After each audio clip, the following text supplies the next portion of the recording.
আসসালামু আলাইকুম। আজকে আমরা খুব সুন্দর এবং সহজভাবে একটা গোলাপ ফুল এঁকে দেখাবো। আশা করছি আপনাদের কাছে ভালো লাগবে। তো চলুন শুরু করা যাক। প্রথমে আমরা আজকে কোনো ধরনের পেন্সিল ব্যবহার করিনি, এটা আমরা একটা সাইন পেন নিয়েছি। তো প্রথমে আমরা এই সাইন পেনটা ধরে ঘুরিয়ে একটু লাভ শেপ করে নিয়েছি। এই পাশ থেকে ঘুরিয়ে এটাকে মিলিয়ে দিয়েছি। দুই পাশে দুইটা দাগ দিয়ে নিচ্ছি। এই পাশ থেকে একটা দাগ দেব, এই পাশ থেকে আরেকটা দাগ দেব। তারপরে এই মাথা থেকে ধরে ঘুরিয়ে আমরা উপরের নিয়ে গিয়ে উপরের দাগের সঙ্গে আমরা মিলিয়ে দেব। এই দাগটাকে আমরা নিচ বরাবর নিয়ে আসব। তো গোলাপের শেপ আঁকা শেষ। এবার নিচে পাপড়িগুলো আঁকবো। আমরা সাইন পেনটাকে ধরে দুইটা পাপড়ি এঁকে নিয়েছি এবং এর কাণ্ডটাকে আঁকবো। তো এর কাণ্ডতে কাটা থাকে, আমরা সেইভাবে একটু ভাঁজ করে নিয়ে আসছি, যেন দেখে মনে হচ্ছে যে এর কাণ্ডের গায়ে কাটা। এবার আমরা দুই পাশে দুইটা পাতা আঁকাবো। তার জন্য লম্বা একটা দাগ দিয়ে নিয়েছি। এবার ধরে পেন্সিলটা ধরে এইভাবে ঘুরিয়ে আবার একটু ঘুরিয়ে নিয়ে যায় সামনে লেগে দিতে হবে। এটা পিছনের দিকেও আবার ঘুরিয়ে নিয়ে যায় মাথার সঙ্গে লেগে দিতে হবে। তো একটা পাতা আঁকা শেষ। এবার আমরা এই পাশেও দুইটা দাগ দিয়ে একটা পাতা তৈরি করে নেব। তো আমরা ভাঁজ করে এভাবে গোলাপ ফুলের পাতা এইরকমই একটু কাটা থাকে, আমরা সেইভাবে এঁকে নিয়েছি।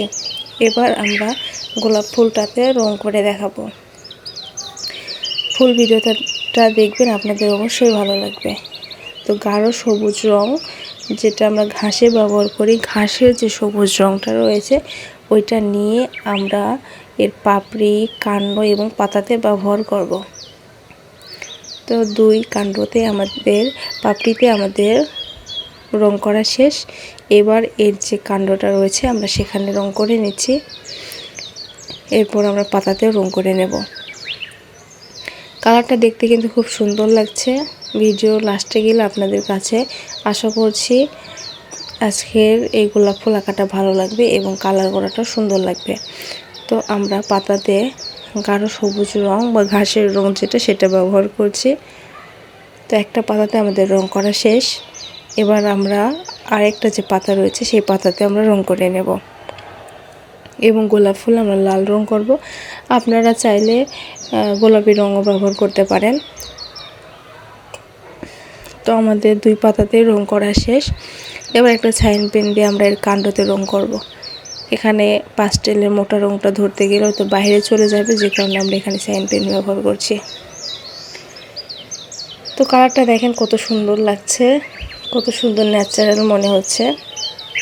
এবার আমরা লাল রংটাকে নিয়ে আমরা পুরো গোলাপ ফুলে লাল রং করে দিচ্ছি। তো পুরো গোলাপ ফুলে আমরা লাল রংটা ধৈর্য সহকারে করব এবং আস্তে আস্তে রং করার চেষ্টা করব, যাতে রংটা দাগের বাইরে না চলে যায়। দাগের বাইরে চলে গেলে রং করাটা দেখতে এবড়ো থেবড়ো মনে হবে এবং দেখতে সুন্দর লাগবে না, যে কারণে আমরা একটু ধৈর্য সহকারে সময় নিয়ে রং করব। তো আমাদের গোলাপ ফুলের নিচের অংশে রং করা শেষ। এবার উপরের অংশটা আমরা রং করে নিচ্ছি।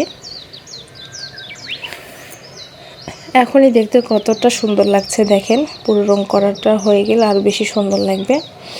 আশা করছি আপনারা দেখে আজকের এই গোলাপ ফুলটা আঁকতে পারবেন এবং সুন্দর করে রং করতে পারবেন।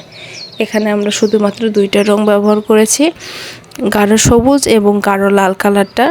এটা বাচ্চারাও দেখে সহজে রং করতে পারবে। আর যে কোনো ব্র্যান্ডের কালারের মধ্যে এই দুইটা কালার থাকবে, আপনারা দেখে নিয়ে রং করতে পারবেন।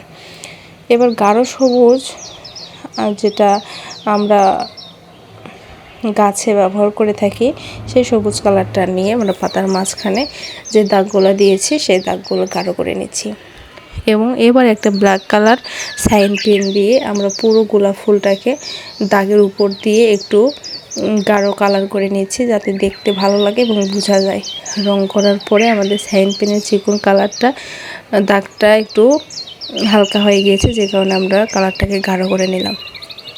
আপনাদের কাছে আজকের গোলাপ ফুলটা কেমন লেগেছে আঁকানো কমেন্ট করে বলবেন।